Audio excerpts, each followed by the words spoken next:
So this story takes place. I'm like in my early 20s. I'm living at home. I'm from the Jersey Shore, if you can't tell. And it's a Friday night, standard stuff. I'm at like a really crowded bar, very busy bar, having some beers and doing an insane amount of cocaine, right? It's like this part of my life. Hey, easy, don't be clapping for that. This point in my life, I'm like at the pinnacle of like a 5-year secret cocaine addiction, right? I say secret because I thought nobody knew. Until I got out to the other side, I like asked people, be like, yo, do you have any idea I was doing cocaine the whole time? They're like, yeah. You were fucking profusely sweating for 5 years. And every person you met, you tried making a fucking screenplay with them. We should write a screenplay. Me and you write a screenplay. So I'm like in this bar, right? And busy bar, I'm trying to get a drink. And I'm doing like that thing where like one bartender, way too many fucking people in the, like trying to get a drink. So you're trying to like arm up, like trying to get their attention. You're trying to do like the eye contact thing where like they're looking down, you go, hey, over here. You know what I mean? Like, so I'm trying to do like that, the thing, and like there's a guy next to me and he's also doing the thing. So we're like in an unspoken competition, right? So I'm doing this thing, right? And I'm just trying to get the bartender's attention and he's like, hey. And I'm like, fucking guy. You know what I mean? Trying to fucking distract me. I'm like, hey, what's up? He's like, what's your name? I'm like, fucking piece of shit. Fucking guy. And I'm like, my name's Sean. And he's like, hey, Sean, my name is Roy. I was like, I don't give a fuck. I don't give a fuck what this guy's name is, right? So he's just like, he's just like, what kind of work do you do, Sean? And I'm like, now, if you have ever done cocaine before, it just makes you want to chit-chat. You know what I mean? So the whole time, I'm like fighting the urge, like a fucking somebody trying not to become a werewolf. You know what I mean? Of like, you know what I mean? Like telling my fucking life story to this guy. I can't. We should write a script. You know what I mean? So I'm like, oh no. I have this fucking idea. It's called Ex-Wives, Former Spouse Extreme Challenge. It's like American Ninja Warrior, but only with ex-wives. So I was just like, it's a hit. So I'm like just fighting the urge, and I'm still trying to get this fucking drink for this fuck. And all of a sudden, like the guy's just like, "What kind of work do you do?" And I was just like, "Hey, yeah, I'm in finance, right?" And all of a sudden he like stopped. He goes, "Oh, you're in finance? You must be a huge beef jerky fan." And I'm going, I don't see how those two worlds meet, but. Now he has like my attention. I turn to him, immediately he gets a fucking drink. I was just like, this fucking guy fucking distracted me, right? So I was just like, what? And out of nowhere, this guy pulls a duffel bag from between his legs and puts it on the bar seat, opens it up, and it is just loose beef jerky. Just rolling around in this duffel bag. Little pieces of lint in there, whatever. And I look around and I'm like, am I this guy that's buying black market meat from this fucking guy? He pulls out a scale on the bar and starts weighing it out. I'm like, giving him money. Just like a knee jerk. I was like, absolutely, my man. I was just like, he's weighing it out, right? And I'm like, that's it. I didn't even know. I took the meat leap. The leap of faith you need to fucking take black market meat from a duffel bag from a lunatic at the Jersey Shore bar. You know what I mean? So I take this fucking beef jerky from this fucking guy, and I go back into my night, where this is the rhythm of the night. I just start living my best. You know what I mean? I'm having a couple of nose beers. You know what I mean? Little devil's dandruff, and I have a crazy night, right? And the next morning I wake up, I have a little bit of the Colombian flu, And I wake up, and in my shirt pocket is a business card, and I like sort of like fucking look at it. It says Roy's Beef Jerky. I go, oh fuck, I fucking bought fucking meat from a guy last night. Ah, fuck. Oh, suspect move. I was just like, all right, well, pretty fucking hungover right now, and has his number on it. I was like, fuck it, I'll call. And I call up, and I was like, hello? He goes, Sean? And I was like, yeah. He goes, you were fucked up last night. And I was just like, holy shit. And he literally delivered beef jerky to my bedside. Before the IV bags, before the banana bags you could get, he literally delivered beef jerky to my house, right? And all of a sudden I was just like, this is crazy. So now I have a meatman. Right? I have a beef jerky delivery service. And I'd be at parties, and like my boys would be razzing me up, going like, call your beef boy. I'm like, it's Meatman, you retards.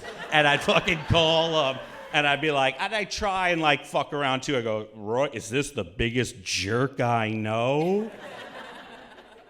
And he would like, Roy was such a nice guy. He would show up and deliver beef jerky to like house parties we would have.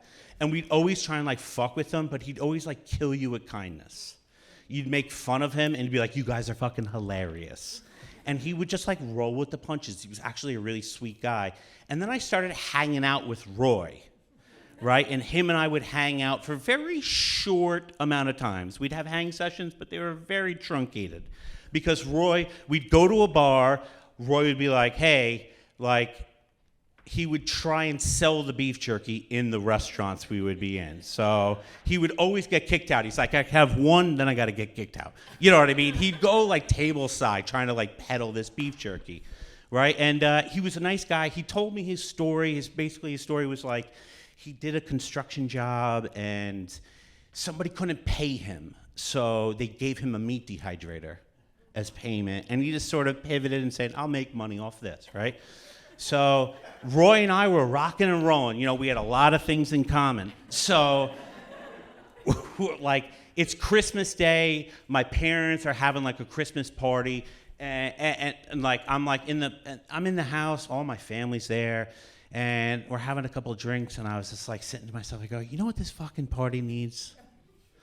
A meat man. And I called up Roy, and I was like, Roy.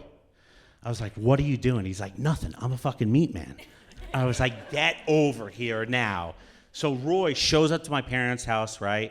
And he comes in. My whole family's like, who the fuck is this fucking guy, right? And Roy doesn't have anything to bring to the potluck except for the duffel bag.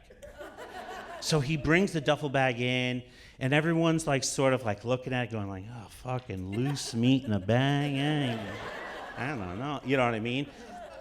But then, like, the one fucking cool uncle comes over and has some. Next thing you know, my whole family's eating out of this fucking duffel bag, right? My mom comes into the fucking room with, like, a goose. And everyone's like, actually, we all ate already. My mother fucking throw the fucking goose down. My whole family, next thing you know, Roy is being, like, thrown out of my Christmas party, right? And he's being dragged away. He's like, Sean. I'm like, Roy. But, you know what I mean? Unfortunately, like, I wish I could have said more to him, because it's the last time I ever saw him, right? I know, sad. Then I moved up to New York City, right? And I never even thought about Roy. You know what I mean? I was like, that was a weird fucking time in my life. You know what I mean? Where I had a meat man, I was doing drugs, I was living a high life, right? So I never even thought about fucking Roy, and years and years and years passed by, and I've made this new life in New York, and we're like gonna take a trip to go down to the Jersey Shore. I'm gonna be taking like a group of my New York City friends, and we're gonna be going down and staying at my parents' house. So it's basically like one of those things like where like one group of friends are gonna meet another group of friends for the first time, right? So I always have to like prep my New York City friends when they meet my Jersey Shore friends, right? Because the people I grew up with are a different sort of breed. You know, I liken it to, if you guys ever seen the original cartoon Pinocchio, there's a part in Pinocchio where Pinocchio goes to Pleasure Island. He drinks alcohol, smokes cigars, plays billiards, and turns into a donkey. That's like sort of like Seaside Heights, New Jersey. You know what I mean? Like you stay there long enough, you just you know what I mean? You're turning into a donkey. I had to like prep my friends. I'm like, oh, these, my friends are not like anybody else. They're a bunch of fucking retards. So, also in Pinocchio, not too much. I won't do too much Pinocchio material tonight, right? Because I know you love it, but just a little bit. Pinocchio, right? About a man, Geppetto, prays for his son, his doll, to become alive. And then the doll becomes alive, and then he goes, no, not wood, flesh. Geppetto or Geppettophile. No more Pinocchio jokes. No more Pinocchio jokes. So, we're down at the Jersey Shore. Right? My two friends are meeting. We're all having a good time. We're on the beach one day, right? And my New York friend Megan is hitting it off with my buddy Billy, right? And we're all hanging out at the beach, blah, blah. And then Billy picks up Megan over his shoulder like a big alpha, right? And he's going to throw her into the water, right? And he comes charging down the beach, and we're all going like, yeah, you know what I mean? Like cheering it on. She's having a good time. She's over the back going like, no, don't. You know what I mean? Like, you know how women say. So, like, stop it right now. So, so we're all cheering her on, and like, all of a sudden, Billy goes to throw her into the ocean. But you know how the waves come in and out? Billy severely misjudges where the ocean is, and he body slams her on the shoreline. Boom, breaking her ankle. Now, Billy, a classic jackass from the Pinocchio scene, stands up to go, she's faking it, and kicks her legs out from underneath her. I go, you can't fake bones sticking out. You know what I mean? So our little vacation is over, right? We all have to like sort of like pack up, and like everything is over. We have to all go back. We all go back second ways. She has to go to the hospital. It's this whole ordeal, right? So little mini vacation's over. I go back to my house up in Brooklyn, and a couple weeks later, a big box shows up in the mail. And it has like all these like stickers and stuff like that on it. And I open it up, and it's like a fucking meat dehydrator. And I'm like, what the fuck is this? And like in the note inside, it goes like, hey, sorry for ruining the vacation. Love, Billy. And I was just like, fuck? I go, is this for me? Is this for Megan? Did they talk about dehydrating meat? I was like, fuck it, it's for me, right? So I started dehydrating meat and like started making my own beef jerky, right? And I started peddling it. And all of a sudden, I'm like giving it out at bars. I'm like, holy shit. I'm Roy. I've become the thing that I do not want to be. And then like COVID hits, and like I'm like literally have no way of like being like, there's no like seamless way to tell people that you have a pocket full of black market meat or a duffel bag. You just have to say, what's your name? What do you do? And no matter what they say, oh, you must be a huge beef jerky fan. So, I have made beef jerky for all of us tonight. We're gonna have a brief intermission. If you'd also like to make a meat leap yourself and someday become a Roy, there'll be beef jerky for you on the side of the stage. Thank you guys so much.